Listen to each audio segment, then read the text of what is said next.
Shalom, mari kita mendengarkan firman Tuhan sebelum kita akan berdoa bersama-sama. Bapa dalam surga, kami mengucap syukur Tuhan, perdengaran kepada setiap kami saat ini kebenaran firman Tuhan. Tolong kami untuk boleh mengerti kebenaran firman Tuhan. Terima kasih kami menyerahkan waktu penyertaan pimpinan Tuhan dalam firman Tuhan. Di dalam nama Tuhan Yesus kami berdoa. Amin. Sidang jemaat dikasih Tuhan, kita pada kesempatan kali ini kita akan membaca kebenaran firman Tuhan yang terambil dari 1 Korintus pasal yang ke-10 ayat yang ke-24. Demikian firman Tuhan. Jangan seorang pun yang mencari keuntungannya sendiri, tetapi hendaklah tiap-tiap orang mencari keuntungan orang lain. Demikian firman Tuhan. Hari ini kita akan membahas tentang God plan. Nah, rencana Tuhan. Kalau kita melihat ada satu kisah story yang sangat menarik di Amerika, J.C. Penney. Nah, kalau kita melihat James Cash Penney adalah seorang pengusaha yang sukses di Amerika. Beliau memiliki store waralaba nyaris di 850 outlets yang tersebar di belahan Amerika. Nah, kalau kita melihat kisah dari seorang J.C. Penney adalah sangat menarik. Ketika dia masih muda, dia membuka sebuah toko daging. Nah, jualnya daging segar ya. Dan ketika dia melakukan bisnisnya biasa-biasa saja, tidak ada sesuatu yang spektakuler. Sampai pada satu kesempatan ada dari seorang pelanggannya memberikan dia tips dan nasihat. Nasihat yang diberikannya kurang lebih begini. Dia berkata, kalau kamu ingin maju bisnis ini, maka kamu melakukan satu terobosan. Terobosannya apa? Coba kamu ke bagian depan di sana, itu ada sebuah lokasi hotel yang sangat besar pada waktu itu. Dan coba kamu bertemu dengan kepala kokinya. Nah, kalau kamu ketemu dengan dia, coba kamu berikan dia Scott. Nah, salah satu brand yang terkenal pada waktu itu, minuman keras di sana. Dan benar saja, nasihat atau saran yang diberikan ini dilaksanakan oleh J.C. Penney. Dan ketika satu momen sore hari dia bertemu dengan koki dari sebuah hotel yang besar ini, dan dia mulai berbagi dan memberikan Scott kepada koki kepala itu. Dampak dari pemberian ini luar biasa. Dan ketika si koki bertanya, bisnis kamu apa? Dan J.C. berkata, saya punya toko daging. Dan ketika dia berkata, oh kalau gitu kebetulan saya bisa order ke tempat kamu. Karena dia suka dan sering bertemu dan diberikan Scott, maka dia mendapat banyak order. Dalam waktu yang cukup singkat, bisnis dari J.C. Penney berkembang pesat dan di akhir menjadi pengusaha yang sukses pada waktu itu. Yang menarik adalah pada satu momen tertentu, J.C. Penney merasa bahwa apa yang dikerjakan dia ini salah. Ini bukan jalannya Tuhan. Apa yang dia pikirkan? Karena ketika dia memikirkan bisnisnya berkembang, ada satu sisi yaitu si koki kepala ini kecanduan alkohol. Menjadi pecandu alkohol yang sangat berat. Dan itu menimbulkan kerusakan, dampak yang merusakkan bagi seseorang. Lalu J.C. Penney memutuskan di momen itu dia harus melakukan tindakan. Tindakannya adalah dia menstop pemberian minuman keras kepada sang koki kepala. Dan ketika dia menyampaikan alasannya kepada sang koki kepala, dia menerima konsekuensi bahwa koki kepala tentu saja menjadi kecewa. Dan dampak dari kekecewaannya adalah dia di stop order-ordernya. Jadi J.C. Penney akhirnya tidak lagi mendapatkan order yang besar, bahkan nyaris tidak ada lagi order dari hotel yang begitu besar. Padahal karyawan dan bisnis sangat tergantung dengan hotel tersebut. Sampai akhirnya keputusan ini memberikan dampak bangkrut usaha dari J.C. Penney. Nah, untuk sesaat mungkin J.C. Penney berkata bahwa dia sudah melakukan satu tindakan yang menyebabkan dia mengalami kerugian secara bisnis. Bagaimana plan Tuhan bagi seorang J.C. Penney? Selanjutnya kita bisa melihat sejarah dari J.C. Penney adalah ketika dia memulai usaha yang baru. Betul-betul sesuatu yang baru. Dia membuka usaha yang baru, membuka satu toko pakaian, lalu dia menjual pakaian dari suatu masa ke masa. Dan ini adalah jalan yang benar. Dan ketika Tuhan mengizinkan dan terus memberkati J.C. Penney, akhirnya dia memiliki store sampai di 49 negara bagian dan total lebih dari 850 store outlet tersebar di seluruh Amerika. Berkat yang sungguh melimpah, yang sangat besar. Yang kita mau belajar pada kesempatan ini adalah bahwa cara kerja Tuhan itu berbeda sebagaimana yang kita pikirkan. Total sangat berbeda. Kalau cara kerja Tuhan itu dia tidak membinasakan kehidupan seseorang. Nah, hari ini mungkin saja kita punya bisnis, punya pekerjaan hari ini yang bisa saja memberikan dampak yang besar bagi banyak orang. Namun sesungguhnya seringkali saya mendapatkan satu kesaksian dari teman lama, sebetulnya dulunya adalah salah satu guru sekolah minggu saya yang sekarang berhasil dan hidupnya diubahkan Tuhan. Dan ketika dia melakukan bisnisnya pada waktu itu, kurun waktu cukup lama, bisnisnya itu sebetulnya sebagai advisor di bidang keuangan, itu keliru besar.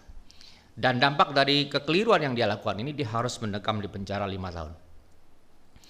Nah, itu cukup membuka mata hatinya bahwa dia berkata sebagai anak Tuhan, ini adalah sekolah kehidupan. Dia memberikan istilah ini sekolah kehidupan yang dia harus lalui karena kesalahan yang dia lakukan bertahun-tahun. Bisnis yang sangat menguntungkan, tetapi sekaligus juga ini jahat di mata Tuhan dan ini melanggar hukum.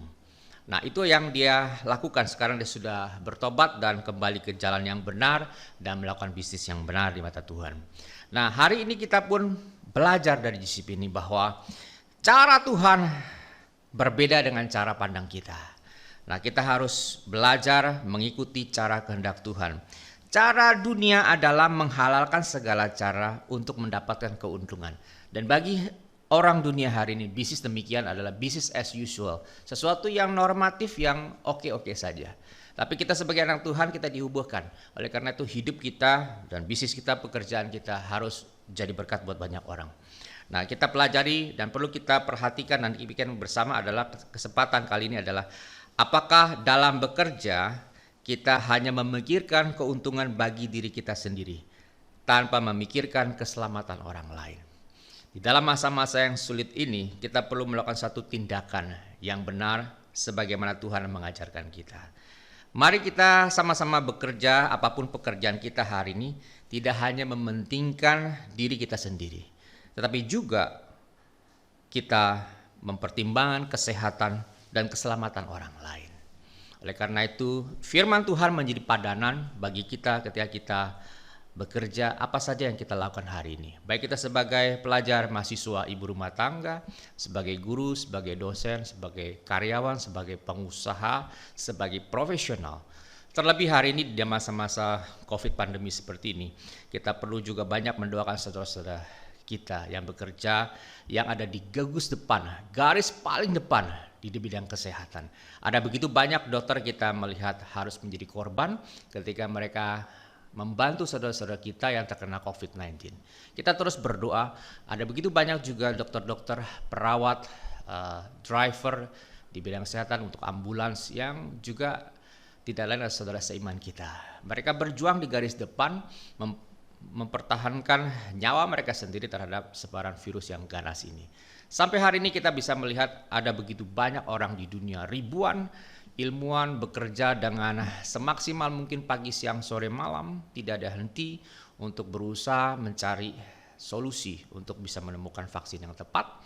Dan kita berdoa agar semua ini bisa cepat berlalu. Dan pada kesempatan ini mari kita sama-sama melihat bahwa kita sebagai anak Tuhan harus care. Yang kedua, kita harus memperhatikan dengan baik adalah masa pandemi ini tidak akan bisa selesai dengan begitu cepat. Mari kita menggunakan hikmat yang Tuhan berikan bagi kita.